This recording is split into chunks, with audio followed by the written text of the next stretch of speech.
ഉൽപ്പത്തി പുസ്തകം 24 അധ്യായം. അബ്രഹാം വയസ്സു ചെന്നു വൃദ്ധനായി. യഹോവ അബ്രഹാമിനെ സകലത്തിലും അനുഗ്രഹിച്ചിരുന്നു. തൻ്റെ വീട്ടിൽ മൂപ്പനും തനിക്കുള്ളതിനൊക്കെയും വിചാരകനുമായ ദാസനോട് അബ്രഹാം പറഞ്ഞത്, നിന്റെ കൈ എൻ്റെ തുടയിൻ കീഴിൽ വയ്ക്കുക. ചുറ്റും പാർക്കുന്ന കനാന്യരുടെ കന്യകമാരിൽ നിന്ന് നീ എൻ്റെ മകന് ഭാര്യയെ എടുക്കാതെ എൻ്റെ ദേശത്തും എൻ്റെ ചാർച്ചക്കാരുടെ അടുക്കലും ചെന്ന് എൻ്റെ മകനായ ഇസഹാക്കിന് ഭാര്യയെ എടുക്കുമെന്ന് സ്വർഗത്തിനും ഭൂമിക്കും ദൈവമായ യഹോവയുടെ നാമത്തിൽ ഞാൻ നിന്നെക്കൊണ്ട് സത്യം ചെയ്യിക്കും. ദാസൻ അവനോട്, പക്ഷേ സ്ത്രീക്ക് എന്നോടുകൂടെ ഈ ദേശത്തേക്ക് വരുവാൻ മനസ്സില്ലെങ്കിലോ? നീ വിട്ടുപോകുന്ന ദേശത്തേക്ക് ഞാൻ നിന്റെ മകനെ മടക്കിക്കൊണ്ടു പോകണമോ എന്ന് ചോദിച്ചു. അബ്രഹാം അവനോട് പറഞ്ഞത്, എൻ്റെ മകനെ അവിടേക്ക് മടക്കിക്കൊണ്ടു പോകാതിരിപ്പാൻ സൂക്ഷിച്ചുകൊള്ളുക. എൻ്റെ പിതൃഭവനത്തിൽ നിന്നും ജന്മദേശത്തു നിന്നും എന്നെ കൊണ്ടുവന്നവനും എന്നോട് അരുളി ചെയ്തവനും നിന്റെ സന്തതിക്ക് ഞാൻ ഈ ദേശം കൊടുക്കുമെന്നു എന്നോട് സത്യം ചെയ്തവനുമായി സ്വർഗത്തിൻ്റെ ദൈവമായ യഹോവ എൻ്റെ മകന് നീ ഒരു ഭാര്യയെ അവിടെ നിന്ന് കൊണ്ടുവരുവാൻ തക്കവണ്ണം നിനക്ക് മുമ്പായി തൻ്റെ ദൂതനെ അയക്കും. എന്നാൽ സ്ത്രീക്ക് നിന്നോടുകൂടെ വരുവാൻ മനസ്സില്ലെങ്കിൽ നീ ഈ സത്യത്തിൽ നിന്ന് ഒഴിഞ്ഞിരിക്കും. എൻ്റെ മകനെ അവിടേക്ക് മടക്കിക്കൊണ്ടുപോക മാത്രം അരുത്. അപ്പോൾ ദാസൻ തൻ്റെ യജമാനായ അബ്രഹാമിൻ്റെ തുടയിൻ കീഴിൽ കൈവച്ചു. അങ്ങനെ അവനോട് സത്യം ചെയ്തു. അനന്തരം ആ ദാസൻ തൻ്റെ യജമാനൻ്റെ ഒട്ടകങ്ങളിൽ 10 ഒട്ടകങ്ങളെയും യജമാനനുള്ള വിവിധമായ വിശേഷ വസ്തുക്കളെയും കൊണ്ട് പുറപ്പെട്ട് മെസൊപ്പൊത്താമിയിൽ നാഹോരിൻ്റെ പട്ടണത്തിൽ ചെന്നു. വൈകുന്നേരം സ്ത്രീകൾ വെള്ളം കോരുവാൻ വരുന്ന സമയത്ത് അവൻ ഒട്ടകങ്ങളെ പട്ടണത്തിന് പുറത്ത് ഒരു കിണറ്റിനരികെ നിർത്തി പറഞ്ഞു നിന്നാൽ, എൻ്റെ യജമാനനായ അബ്രഹാമിൻ്റെ ദൈവമായ യഹോവേ, എൻ്റെ യജമാനനായ അബ്രഹാമിനോട് കൃപ ചെയ്ത് ഇന്ന് തന്നെ കാര്യം സാധിപ്പിച്ചു തരണമേ. ഇതാ ഞാൻ കിണറ്റിനരികെ നിൽക്കുന്നു. ഈ പട്ടണക്കാരുടെ കന്യകമാർ വെള്ളം കോരുവാൻ വരുന്നു. നിന്റെ പാത്രം ഇറക്കി എനിക്ക് കുടിപ്പാൻ തരയണം എന്ന് ഞാൻ പറയുമ്പോൾ, കുടിക്ക, നിന്റെ ഒട്ടകങ്ങൾക്കും കുടിപ്പാൻ കൊടുക്കാമെന്ന് പറയുന്ന സ്ത്രീ തന്നെ നീ നിന്റെ ദാസനായ ഇസഹാക്കിന് നിയമിച്ചവളായിരിക്കട്ടെ. നീ എൻ്റെ യജമാനനോട് കൃപ ചെയ്തു എന്ന് ഞാൻ അതിനാൽ ഗ്രഹിക്കും. അവൻ പറഞ്ഞു തീരും മുമ്പേ അബ്രഹാമിൻ്റെ സഹോദരനായ നാഹോരിൻ്റെ ഭാര്യ മിൽക്കിയുടെ മകൻ ബെഥൂവേലിൻ്റെ മകൾ റെബേക്ക തോളിൽ പാത്രവുമായി വന്നു. ബാല അതിസുന്ദരിയും പുരുഷൻ തൊടാത്ത കന്യകയുമായിരുന്നു. അവൾ കിണറ്റിൽ ഇറങ്ങി പാത്രം നിറച്ചു കയറി വന്നു. ദാസൻ വേഗത്തിൽ അവളെ എതിരേറ്റു ചെന്നു. നിന്റെ പാത്രത്തിലെ വെള്ളം കുറെ എനിക്ക് കുടിപ്പാൻ തരയണം എന്ന് പറഞ്ഞു. യജമാനനെ, കുടിക്ക എന്നവൾ പറഞ്ഞു. വേഗം പാത്രം കയ്യിൽ ഇറക്കി അവന് കുടിപ്പാൻ കൊടുത്തു. അവന് കുടിപ്പാൻ കൊടുത്ത ശേഷം, നിന്റെ ഒട്ടകങ്ങൾക്കും വേണ്ടുവോളം ഞാൻ കോരിക്കൊടുക്കാം എന്ന് പറഞ്ഞു. പാത്രത്തിലെ വെള്ളം വേഗം തൊട്ടിയിൽ ഒഴിച്ചു. പിന്നെയും കോരിക്കൊണ്ടുവരുവാൻ കിണറ്റിലേക്ക് ഓടിയിറങ്ങി അവൻ്റെ ഒട്ടകങ്ങൾക്കും എല്ലാം കോരിക്കൊടുത്തു. ആ പുരുഷൻ അവളെ ഉറ്റുനോക്കി. യഹോവ തൻ്റെ യാത്രയെ സഫലമാക്കിയോ ഇല്ലയോ എന്നറിയേണ്ടതിന് മിണ്ടാതിരുന്നു. ഒട്ടകങ്ങൾ കുടിച്ചു തീർന്നപ്പോൾ അവൻ 1/2 ശേക്കൽ തൂക്കമുള്ള ഒരു പൊന്മൂക്കുത്തിയും അവളുടെ കൈക്കിടുവാൻ 10 ശേക്കൽ തൂക്കമുള്ള 2 പൊൻവളയും എടുത്ത് അവളോട്, നീ ആരുടെ മകൾ? പറക, നിന്റെ അപ്പൻ്റെ വീട്ടിൽ ഞങ്ങൾക്ക് രാപ്പാർപ്പാൻ സ്ഥലമുണ്ടോ എന്ന് ചോദിച്ചു.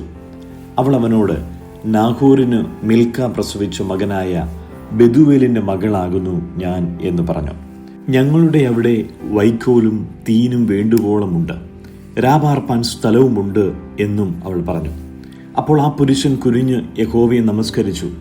എൻ്റെ യജമാനനായ അബ്രഹാമിൻ്റെ ദൈവമായ യഹോവ വാഴ്ത്തപ്പെട്ടവൻ. അവൻ എൻ്റെ യജമാനനോടുള്ള ദയയും വിശ്വസ്തതയും ഉപേക്ഷിച്ചിട്ടില്ല.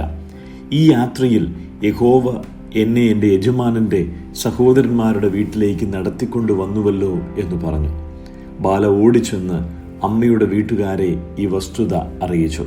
റിബേക്കയ്ക്ക് ഒരു സഹോദരൻ ഉണ്ടായിരുന്നു. അവന് ലാബാൻ എന്നു പേർ. ലാബാൻ പുറത്തു കിണറ്റിങ്കൽ ആ പുരുഷന്റെ അടുക്കൽ ഓടിച്ചെന്നു.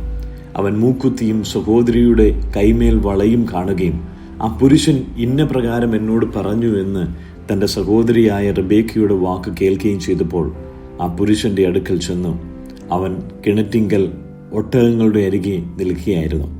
അപ്പോൾ അവൻ, യഹോവയാൽ അനുഗ്രഹിക്കപ്പെട്ടവനെ, അകത്തു വരിക, എന്തിനു പുറത്തു നിൽക്കുന്നു? വീടും ഒട്ടകങ്ങൾക്കു സ്ഥലവും ഞാൻ ഒരുക്കിയിരിക്കുന്നു എന്ന് പറഞ്ഞു. അങ്ങനെ ആ പുരുഷൻ വീട്ടിൽ ചെന്നു. അവൻ ഒട്ടകങ്ങളെ കോപ്പഴിച്ച് ഒട്ടകങ്ങൾക്ക് വൈക്കോലും തീനും അവനും കൂടെയുള്ളവർക്കും കാലുകളെ കഴുകുവാൻ വെള്ളവും കൊടുത്തു. അവൻ്റെ മുമ്പിൽ ഭക്ഷണം വെച്ചു. ഞാൻ വന്ന കാര്യം അറിയിക്കും മുമ്പേ ഭക്ഷണം കഴിക്കുകയില്ല എന്ന് അവൻ പറഞ്ഞു. പറക എന്ന് അവനും പറഞ്ഞു. അപ്പോൾ അവൻ പറഞ്ഞത്, ഞാൻ അബ്രഹാമിൻ്റെ ദാസൻ. യഹോവ എൻ്റെ യജമാനനെ ഏറ്റവും അനുഗ്രഹിച്ചു. അവൻ മഹാനായി തീർന്നു. അവന് ആട്, മാട്, പൊന്ന്, വെള്ളി, ദാസീദാസന്മാർ, ഒട്ടകങ്ങൾ, കഴുതുകൾ എന്നീ വകയൊക്കെയും കൊടുത്തിരിക്കുന്നു. എൻ്റെ യജമാനൻ്റെ ഭാര്യയായ സാറ വൃദ്ധയായ ശേഷം എൻ്റെ യജമാനന് ഒരു മകനെ പ്രസവിച്ചു. അവൻ തനിക്കുള്ളതൊക്കെയും അവന് കൊടുത്തിരിക്കുന്നു. ഞാൻ പാർക്കുന്ന കനാൻ ദേശത്തിലെ കനാന്യ കന്യകമാരിൽ നിന്ന് നീ എൻ്റെ മകന് ഭാര്യയെ എടുക്കാതെ എൻ്റെ പിതൃഭവനത്തിലും വംശക്കാരുടെ അടുക്കലും ചെന്ന് എൻ്റെ മകന് ഭാര്യയെ എടുക്കണമെന്ന് പറഞ്ഞു യജമാനൻ എന്നെക്കൊണ്ട് സത്യം ചെയ്യിച്ചു. ഞാൻ യജമാനനോട്, പക്ഷേ സ്ത്രീ എന്നോടുകൂടെ പോരുന്നില്ലെങ്കിലോ എന്നു പറഞ്ഞതിന് അവൻ എന്നോട്, ഞാൻ സേവിച്ചു പോരുന്ന യഹോവ തൻ്റെ ദൂതനെ നിന്നോടുകൂടെ അയച്ചു. നീ എൻ്റെ വംശത്തിൽ നിന്ന്, പിതൃഭവനത്തിൽ നിന്നും എൻ്റെ മകന് ഭാര്യയെ എടുപ്പാൻ തക്കവണ്ണം നിന്റെ യാത്രയെ സഫലമാക്കും. എൻ്റെ വംശക്കാരുടെ അടുക്കൽ ചെന്നാൽ നീ ഈ സത്യത്തിൽ നിന്ന് ഒഴിഞ്ഞിരിക്കും. അവർ നിനക്ക് തരുന്നില്ല എന്ന് വരികിലും നീ ഈ സത്യത്തിൽ നിന്ന് ഒഴിഞ്ഞിരിക്കും എന്ന് പറഞ്ഞു. ഞാൻ ഇന്ന് കിണറ്റിനരികെ വന്നപ്പോൾ പറഞ്ഞത്, എൻ്റെ യജമാനനായ അബ്രഹാമിൻ്റെ ദൈവമായ യഹോവേ, ഞാൻ വന്നിരിക്കുന്ന ഈ യാത്രയെ നീ സഫലമാക്കി എങ്കിൽ ഇതാ ഞാൻ കിണറ്റിനരികെ നിൽക്കുന്നു. വെള്ളം കോരുവാൻ ഒരു കന്യക വരികയും ഞാൻ അവളോട്, നിന്റെ പാത്രത്തിലെ വെള്ളം കുറെ എനിക്ക് കുടിപ്പാൻ തരിക എന്ന് പറയുമ്പോൾ അവൾ എന്നോട്, കുടിക്ക, ഞാൻ നിന്റെ ഒട്ടകങ്ങൾക്കും കോരിക്കൊടുക്കാമെന്ന് പറയുകയും ചെയ്താൽ അവൾ തന്നെ യഹോവ എൻ്റെ യജമാനൻ്റെ മകന് നിയമിച്ച സ്ത്രീ ആയിരിക്കട്ടെ. ഞാൻ ഇങ്ങനെ ഹൃദയത്തിൽ പറഞ്ഞു തീരും മുമ്പേ ഇതാ റിബേക്ക തോളിൽ പാത്രവുമായി വന്നു. കിണറ്റിൽ ഇറങ്ങി വെള്ളം കോരി. ഞാൻ അവളോട്, എനിക്ക് കുടിപ്പാൻ തരയണം എന്ന് പറഞ്ഞു. അവൾ വേഗം തോളിൽ നിന്ന് പാത്രം ഇറക്കി, കുടിക്ക, ഞാൻ നിന്റെ ഒട്ടകങ്ങൾക്കും കുടിപ്പാൻ കൊടുക്കാം എന്ന് പറഞ്ഞു. അങ്ങനെ ഞാൻ കുടിച്ചു. അവൾ ഒട്ടകങ്ങൾക്കും കുടിപ്പാൻ കൊടുത്തു. ഞാൻ അവളോട്, നീ ആരുടെ മകൾ എന്ന് ചോദിച്ചതിന് അവൾ, മിൽക്ക നാഹോറിന് പ്രസവിച്ച മകനായ ബെഥൂവേലിൻ്റെ മകൾ എന്ന് പറഞ്ഞു. ഞാൻ അവളുടെ മൂക്കിന് മൂക്കുത്തിയും കൈകൾക്ക് വളയും ഇട്ടു. ഞാൻ കുനിഞ്ഞ് യഹോവയെ നമസ്കരിച്ചു. എൻ്റെ യജമാനൻ്റെ സഹോദരൻ്റെ മകളെ അവൻ്റെ മകനായിട്ട് എടുപ്പാൻ എന്നെ നേർവഴിക്ക് കൊണ്ടുവന്നവനായി എൻ്റെ യജമാനൻ അബ്രഹാമിൻ്റെ ദൈവമായ യഹോവയെ വാഴ്ത്തുകയും ചെയ്തു. ആകയാൽ നിങ്ങൾ എൻ്റെ യജമാനനോട് ദയയും വിശ്വസ്തതയും കാണിക്കുമെങ്കിൽ എന്നോട് പറവിൻ, അല്ല എന്ന് വരികിൽ അതും പറവിൻ. എന്നാൽ ഞാൻ ഇടത്തോട്ടോ വലത്തോട്ടോ തിരിഞ്ഞുകൊള്ളാം. അപ്പോൾ ലാബാനും ബെഥൂവേലും, ഈ കാര്യം യഹോവയാൽ വരുന്നു, നിന്നോട് ഗുണമെങ്കിലും ദോഷമെങ്കിലും പറവാൻ ഞങ്ങൾക്ക് കഴിയുകയില്ല. ഇതാ റിബേക്ക നിന്റെ മുമ്പാകെ ഉണ്ടല്ലോ, അവളെ കൂട്ടിക്കൊണ്ടു പോകാം. യഹോവ കൽപ്പിച്ചതുപോലെ അവൾ നിന്റെ യജമാനന്റെ മകന് ഭാര്യയാകട്ടെ എന്ന് ഉത്തരം പറഞ്ഞു. അബ്രഹാമിന്റെ ദാസൻ അവരുടെ വാക്കു കേട്ടപ്പോൾ യഹോവയെ സാഷ്ടാംഗം നമസ്കരിച്ചു. പിന്നെ ദാസൻ വെള്ളിയാഭരണങ്ങളും പൊന്നാഭരണങ്ങളും വസ്ത്രങ്ങളും എടുത്തു റിബേക്കയ്ക്ക് കൊടുത്തു. അവളുടെ സഹോദരനും അമ്മയ്ക്കും വിശേഷ വസ്തുക്കൾ കൊടുത്തു. അവനും കൂടെയുള്ളവരും ഭക്ഷിച്ച് പാനം ചെയ്ത് രാപാർത്തു. രാവിലെ അവർ എഴുന്നേറ്റ ശേഷം അവൻ, എൻ്റെ യജമാനന്റെ അടുക്കൽ എന്നെ അയക്കണമെന്ന് പറഞ്ഞു. അതിന് അവളുടെ സഹോദരനും അമ്മയും, ബാല ഒരു 10 ദിവസമെങ്കിലും ഞങ്ങളോട് കൂടെ പാർത്തിട്ട് പിന്നെ പോരട്ടെ എന്ന് പറഞ്ഞു. അവൻ അവരോട്, എന്നെ താമസിപ്പിക്കരുതേ, യഹോവ എൻ്റെ യാത്ര സഫലമാക്കിയിരിക്കുന്നുവല്ലോ, യജമാനന്റെ അടുക്കൽ പോകുവാൻ എന്നെ പറഞ്ഞയക്കണം എന്ന് പറഞ്ഞു. ഞങ്ങൾ ബാലയെ വിളിച്ചു അവളോട് ചോദിക്കട്ടെ എന്നവർ പറഞ്ഞു. അവർ റിബേക്കയെ വിളിച്ചു അവളോട്, നീ ഈ പുരുഷനോടുകൂടെ പോകുന്നുവോ എന്ന് ചോദിച്ചു. ഞാൻ പോകുന്നു എന്നവൾ പറഞ്ഞു. അങ്ങനെ അവർ തങ്ങളുടെ സഹോദരിയായ റിബേക്കയെയും അവളുടെ ധാത്രിയെയും അബ്രഹാമിന്റെ ദാസനെയും അവന്റെ ആളുകളെയും പറഞ്ഞയച്ചു. അവർ റിബേക്കയെ അനുഗ്രഹിച്ചു അവളോട്, സഹോദരി, നീ അനേകായിരമായി തീരുക, നിന്റെ സന്തതി തന്നെ ദ്വേഷിക്കുന്നവരുടെ പടിവാതിൽ കൈവശമാക്കട്ടെ എന്ന് പറഞ്ഞു. പിന്നെ റിബേക്കയും അവളുടെ ദാസിമാരും എഴുന്നേറ്റു ഒട്ടകപ്പുറത്തു കയറി ആ പുരുഷനോട് കൂടെ പോയി. അങ്ങനെ ദാസൻ റിബേക്കയെ കൂട്ടിക്കൊണ്ടുപോയി. എന്നാൽ ഇസഹാക്ക് ബേർലഹൈറോയി വരെ വന്നു. അവൻ തെക്കേ ദേശത്ത് പാർക്കയായിരുന്നു. വൈകുന്നേരത്ത് ഇസഹാക്ക് ധ്യാനിപ്പാൻ വെളിമ്പ്രദേശത്ത് പോയിരുന്നു. അവൻ തലപൊക്കി നോക്കി ഒട്ടകങ്ങൾ വരുന്നത് കണ്ടു. റിബേക്കയും തലപൊക്കി ഇസഹാക്കിനെ കണ്ടിട്ട് ഒട്ടകപ്പുറത്തു നിന്ന് ഇറങ്ങി. അവൾ ദാസനോട്, വെളിമ്പ്രദേശത്ത് നമ്മെ എതിരേറ്റു വരുന്ന പുരുഷൻ ആരെന്ന് ചോദിച്ചതിന്, എൻ്റെ യജമാനൻ തന്നെ എന്ന് ദാസൻ പറഞ്ഞു. അപ്പോൾ ഒരു മൂടുപടം എടുത്ത് തന്നെ മൂടി. താൻ ചെയ്ത കാര്യമൊക്കെയും ദാസൻ ഇസഹാക്കിനോട് വിവരിച്ചു പറഞ്ഞു. ഇസഹാക്ക് അവളെ തൻ്റെ അമ്മയായ സാറയുടെ കൂടാരത്തിൽ കൊണ്ടുപോയി. അവൻ റിബേക്കയെ പരിഗ്രഹിച്ചു. അവൾ അവന് ഭാര്യയായി തീർന്നു. അവൻ അവളിൽ സ്നേഹമായി. ഇങ്ങനെ ഇസഹാക്കിന് തൻ്റെ അമ്മയുടെ മരണദുഃഖം തീർന്നു. 13-ാം സങ്കീർത്തനം. യഹോവേ, എത്രത്തോളം നീ എന്നെ മറന്നുകൊണ്ടിരിക്കും?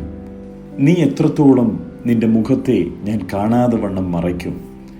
എത്രത്തോളം ഞാൻ എൻ്റെ ഉള്ളിൽ വിചാരം പിടിച്ചു. എൻ്റെ ഹൃദയത്തിൽ ദിവസം പ്രതി ദുഃഖം അനുഭവിക്കേണ്ടി വരും. എത്രത്തോളം എൻ്റെ ശത്രു എൻ്റെ മേൽ ഉയർന്നിരിക്കും. എൻ്റെ ദൈവമായ യഹോവേ, കടാക്ഷിക്കണമേ, എനിക്ക് ഉത്തരമരുളേണമേ. ഞാൻ മരണനിദ്ര പ്രാപിക്കാതിരിപ്പാൻ എൻ്റെ കണ്ണുകളെ പ്രകാശിപ്പിക്കണമേ. ഞാൻ അവനെ തോൽപ്പിച്ചു കളഞ്ഞു എന്ന് എൻ്റെ ശത്രു പറയരുതേ. ഞാൻ ഭ്രമിച്ചു പോകുന്നതിനാൽ എൻ്റെ വൈരികൾ ഉല്ലസിക്കുകയും വരുതേ. ഞാനോ നിന്റെ കരുണയിൽ ആശ്രയിക്കുന്നു. എൻ്റെ ഹൃദയം നിന്റെ രക്ഷയിൽ ആനന്ദിക്കും. യഹോവ എനിക്ക് നന്മ ചെയ്തിരിക്കൊണ്ട് ഞാൻ അവന് പാട്ടുപാടും. മത്തായി എഴുതിയ സുവിശേഷം 11-ാം അധ്യായം. യേശു തൻ്റെ 12 ശിഷ്യന്മാരോട് കൽപ്പിച്ചു തീർന്ന ശേഷം അതത് പട്ടണങ്ങളിൽ ഉപദേശിപ്പാനും പ്രസംഗിപ്പാനും അവിടെ നിന്ന് പുറപ്പെട്ടു പോയി. യോഹന്നാൻ കാരാഗൃഹത്തിൽ വെച്ച് ക്രിസ്തുവിൻ്റെ പ്രവൃത്തികളെക്കുറിച്ച് കേട്ടിട്ട് തൻ്റെ ശിഷ്യന്മാരെ അയച്ചു. വരുവാനുള്ളവൻ നീയോ? ഞങ്ങൾ മറ്റൊരുവനെ കാത്തിരിക്കുകയോ എന്ന് അവർ മുഖാന്തരം അവനോട് ചോദിച്ചു. യേശു അവരോട്, കുരുടർ കാണുന്നു, മുടന്തർ നടക്കുന്നു, കുഷ്ഠരോഗികൾ ശുദ്ധരായിത്തീരുന്നു, ചെകിടർ കേൾക്കുന്നു, മരിച്ചവർ ഉയർക്കുന്നു, ദരിദ്രരോട് സുവിശേഷം അറിയിക്കുന്നു എന്നിങ്ങനെ നിങ്ങൾ കേൾക്കുകയും കാണുകയും ചെയ്യുന്നത് യോഹന്നാനെ ചെന്ന് അറിയിപ്പൻ. എന്നാൽ എങ്കൽ ഇടറിപ്പോകാത്തവൻ എല്ലാം ഭാഗ്യവാൻ എന്നുത്തരം പറഞ്ഞു. അവർ പോയ ശേഷം യേശു യോഹന്നാനെക്കുറിച്ച് പുരുഷാരത്തോട് പറഞ്ഞു തുടങ്ങിയത്, നിങ്ങൾ എന്തു കാൺമാൻ മരുഭൂമിയിലേക്ക് പോയി? കാറ്റിനാൽ ഉലയുന്ന ഓടയോ? അല്ല, എന്ത് കാൺമാൻ പോയി? മാർദ്ദവ വസ്ത്രം ധരിച്ച മനുഷ്യനെയോ? മാർദ്ദവ വസ്ത്രം ധരിക്കുന്നവർ രാജഗൃഹങ്ങളിലല്ലോ. അല്ല, എന്തിനു പോയി? ഒരു പ്രവാചകനെ കാൺമാനോ? അതെ, പ്രവാചകനിലും മികച്ചവനെ തന്നെ എന്ന് ഞാൻ നിങ്ങളോട് പറയുന്നു. ഞാൻ എൻ്റെ ദൂതനെ നിനക്ക് മുമ്പായി അയക്കുന്നു. അവൻ നിന്റെ മുമ്പിൽ നിനക്ക് വഴിയൊരുക്കും എന്ന് എഴുതപ്പെട്ടിരിക്കുന്നവൻ അവൻ തന്നെ. സ്ത്രീകളിൽ നിന്ന് ജനിച്ചവരിൽ യോഹന്നാൻ സ്നാപകനേക്കാൾ വലിയവൻ ആരും എഴുന്നേറ്റിട്ടില്ല. സ്വർഗരാജ്യത്തിൽ ഏറ്റവും ചെറിയവനോ അവനിലും വലിയവൻ എന്ന് ഞാൻ സത്യമായിട്ട് നിങ്ങളോട് പറയുന്നു. യോഹന്നാൻ സ്നാപകന്റെ നാളുകൾ മുതൽ ഇന്നേ വരെ സ്വർഗരാജ്യത്തെ ബലാത്കാരം ചെയ്യുന്നു. ബലാത്കാരികൾ അതിനെ പിടിച്ചടക്കുന്നു. സകല പ്രവാചകന്മാരും ന്യായപ്രമാണവും യോഹന്നാൻ വരെ പ്രവചിച്ചു. നിങ്ങൾക്ക് പരിഗ്രഹിപ്പാൻ മനസ്സുണ്ടെങ്കിൽ വരുവാനുള്ള ഏലിയാവ് അവൻ തന്നെ. കേൾപ്പാൻ ചെവിയുള്ളവർ കേൾക്കട്ടെ. എന്നാൽ ഈ തലമുറയെ ഏതിനോട് ഉപമിക്കേണ്ടു? ചന്തസ്ഥലങ്ങളിൽ ഇരുന്നു ചങ്ങാതികളോട്, ഞങ്ങൾ നിങ്ങൾക്കായി കുഴലൂതി, നിങ്ങൾ നൃത്തം ചെയ്തില്ല, ഞങ്ങൾ വിലാപം പാടി, നിങ്ങൾ മാറത്തടിച്ചില്ല എന്നു വിളിച്ചു പറയുന്ന കുട്ടികളോട് അത് തുല്യം. യോഹന്നാൻ തിന്നുകയും കുടിക്കുകയും ചെയ്യാത്തവനായി വന്നു. അവന് ഭൂതമുണ്ടെന്ന് അവർ പറയുന്നു. മനുഷ്യപുത്രൻ തിന്നും കുടിച്ചും കൊണ്ടുവന്നു. തിന്നിയും കുടിയനുമായ മനുഷ്യൻ, ചുങ്കക്കാരുടെയും പാപികളുടെയും സ്നേഹിതൻ എന്ന് അവർ പറയുന്നു. ജ്ഞാനമോ തൻ്റെ പ്രവൃത്തികളാൽ നീതീകരിക്കപ്പെട്ടിരിക്കുന്നു. പിന്നെ അവൻ തൻ്റെ വീര്യപ്രവൃത്തികൾ മിക്കതും നടന്ന പട്ടണങ്ങൾ മാനസാന്തരപ്പെടായികയാൽ അവയെ ശാസിച്ചു തുടങ്ങി. കോരസീനെ, നിനക്ക് ഹാ കഷ്ടം! ബെത്സയിദേ, നിനക്ക് ഹാ കഷ്ടം! നിങ്ങളിൽ നടന്ന വീര്യപ്രവൃത്തികൾ സോരിലും സീദോനിലും നടന്നിരുന്നുവെങ്കിൽ അവർ പണ്ടുതന്നെ രട്ടിലും വെണ്ണീറിലും മാനസാന്തരപ്പെടുമായിരുന്നു. എന്നാൽ ന്യായവിധി ദിവസത്തിൽ നിങ്ങളെക്കാൾ സോരിനും സീദോനും സഹിക്കാവതാകും എന്ന് ഞാൻ നിങ്ങളോട് പറയുന്നു. നീയോ കഫർനഹൂമേ, സ്വർഗത്തോളം ഉയർന്നിരിക്കുമോ? നീ പാതാളം വരെ താണുപോകും. നിന്നിൽ നടന്ന വീര്യപ്രവൃത്തികൾ സോദോമിൽ നടന്നിരുന്നുവെങ്കിൽ അത് ഇന്നുവരെ നിൽക്കുമായിരുന്നു. എന്നാൽ ന്യായവിധി ദിവസത്തിൽ നിന്നേക്കാൾ സോദോമ്യരുടെ നാട്ടിന് സഹിക്കാവതാകും എന്ന് ഞാൻ നിങ്ങളോട് പറയുന്നു. ആ സമയത്തു തന്നെ യേശു പറഞ്ഞത്, പിതാവേ, സ്വർഗത്തിനും ഭൂമിക്കും കർത്താവായുള്ളവേ, നീ ഇത് ജ്ഞാനികൾക്കും വിവേകികൾക്കും മറച്ചു. ശിശുക്കൾക്ക് വെളിപ്പെടുത്തിയതുകൊണ്ട് ഞാൻ നിന്നെ വാഴ്ത്തുന്നു. അതേ പിതാവേ, ഇങ്ങനെയല്ലോ നിനക്ക് പ്രസാദം തോന്നിയത്. എൻ്റെ പിതാവ് സകലവും എങ്കൽ ഭരമേൽപ്പിച്ചിരിക്കുന്നു. പിതാവല്ലാതെ ആരും പുത്രനെ അറിയുന്നില്ല. പുത്രനും പുത്രൻ വെളിപ്പെടുത്തി കൊടുപ്പാൻ ഇച്ഛിക്കുന്നവരുമല്ലാതെ ആരും പിതാവിനെ അറിയുന്നതുമില്ല. അധ്വാനിക്കുന്നവരും ഭാരം ചുമക്കുന്നവരും ആയുള്ളവരെ, എല്ലാവരും എൻ്റെ അടുക്കൽ വരുവിൻ, ഞാൻ നിങ്ങളെ ആശ്വസിപ്പിക്കും. ഞാൻ സൗമ്യതയും താഴ്മയും ഉള്ളവനാകിയാൽ എൻ്റെ നുകം ഏറ്റുകൊണ്ട് എന്നോട് പഠിപ്പിൻ. എന്നാൽ നിങ്ങളുടെ ആത്മാക്കൾക്ക് ആശ്വാസം കണ്ടെത്തും. എൻ്റെ നുകം മൃദുവും എൻ്റെ ചുമട് ലഘുവുമാകുന്നു.